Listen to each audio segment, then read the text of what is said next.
I'm Ramina. I'm 15 years old. I'm a young environmentalist, a passionate wildlife conservationist, a climate change activist. I actually run 2 campaigns. The first one is Saturdays for Environment, where we actually use our free time, which is on Saturday, on the weekend, in order to sensitize the communities and also run these cleanups and make that perspective of making our environment more clean. Apart from that, moreover, I have another campaign by the name Let Lake Victoria Breathe and Let Lake Victoria Breathe Again, which is basically advocating for the restoration of our ecosystem of the Lake Victoria. The Lake Victoria is the second largest freshwater lake in the whole wide world, and many people depend on it, be it doing economic activities, be it culture-wise. But as years pass on, the Lake Victoria is being poisoned by the waste, and that's why we're trying to come up with solutions like using the water hyacinth, which is an aquatic weed in the Lake Victoria, in order to make alternative sources of energy and also products from it.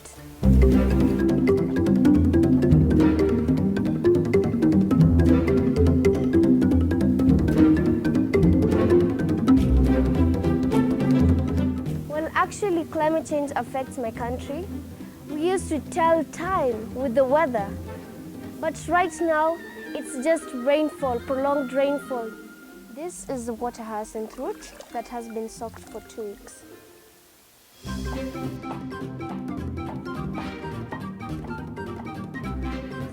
We used to make papers, and it depends on the sun, heat, and also the light that it intensifies to the papers.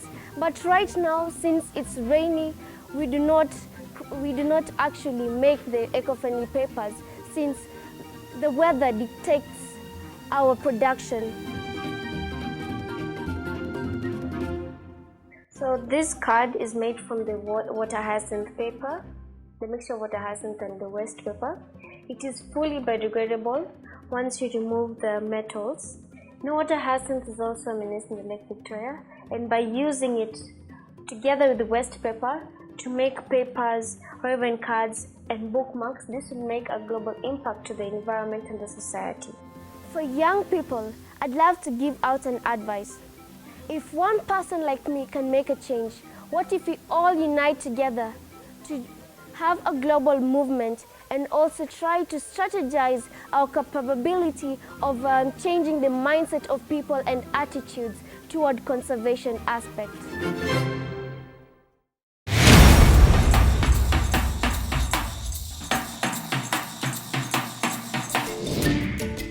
Hello, my name is Romario.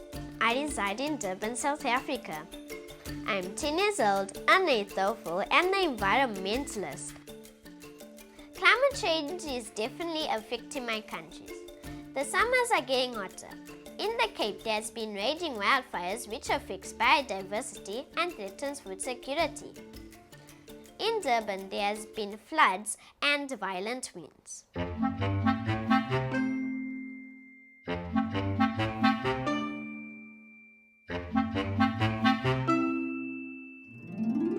I am an Ocean Soil ambassador and have cleaned the beach over 150 times. I have always cared for nature and our planet. However, when I was 6 years old, I was an orca in a school play. I did research with my mother and discovered that orcas were endangered. I decided to do something about it by cleaning the beach weekly. I love being creative and began making eco art instead of throwing the trash away to help protect the environment. These are one of the things that I've picked up on the beach: nurdles. And nurdles are tiny plastic pellets which make plastic bottles, and they're very bad for the environment. You are never too young to help nature. I would encourage children to plant trees, do not litter, recycle, reuse, and only buy things you need. At the moment, I am planting trees called Werbergia salutaris in different locations in Durban. They were donated to me and they are endangered. I am trying to prevent them from extinction.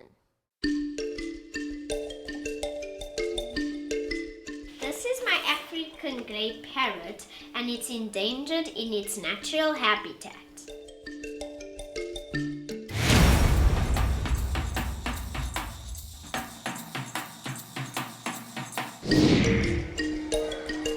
My name is Merrick and I am a climate change activist. So I got involved in climate change activities when I was introduced to a club in my school known as the Eco School Club. The club seeks to educate people about climate change, do things that will reverse the effects of climate change in our country.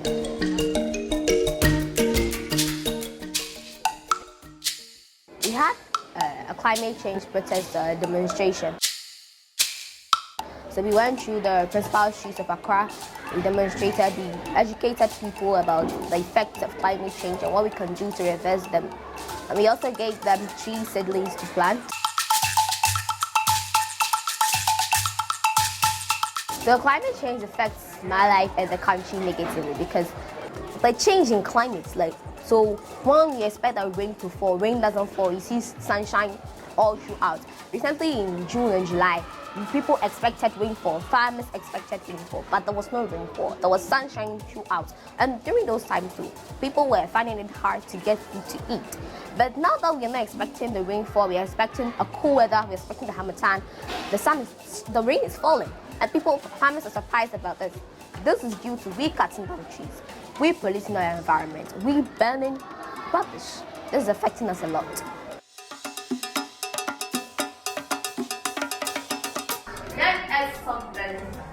I would tell young people watching me that they should respect and protect green places. They should stop burning rubbish. Maybe when they want to use short distances, they should walk to reduce the emission of the carbon dioxide into the air. I will also tell them that they should educate their peers, they should educate their friends on climate change, the effects, and how to reverse them.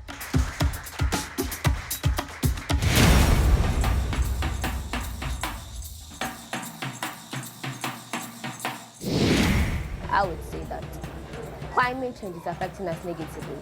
We should stop cutting down trees. We should stop burning rubbish. We should respect and protect green places.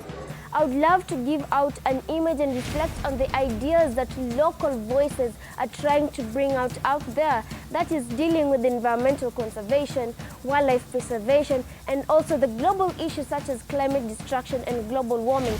When COP26 comes up, I would love to see an international children's tree planting day where world leaders and tree organizations team up with schools and communities to plant trees together. Children involved in reforestation programs from a young age will help them become better citizens for the environment and slow down global warming. If you enjoyed that and you'd like to watch more videos of young people doing inspiring things, you can get more from our YouTube channel. Just subscribe here.